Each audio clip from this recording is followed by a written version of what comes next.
Makikita natin yung cash flow quadrant by Robert Kiyosaki. Dito makikita natin yung apat na paraan para tayo ay magkaroon ng income. Unang category is employee, madalas nandito tayo. Ang tawag is you own a job, meron kang trabaho, source of income mo, salary. And then pangalawang quadrant, self-employed, you own a job. Ibig sabihin wala kang boss, ikaw bahala sa oras mo, ikaw bahala.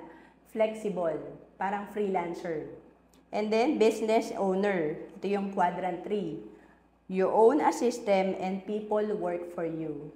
So, madalas dito sa category na to, para tayo ay umasenso. And yung pang-apat, investor.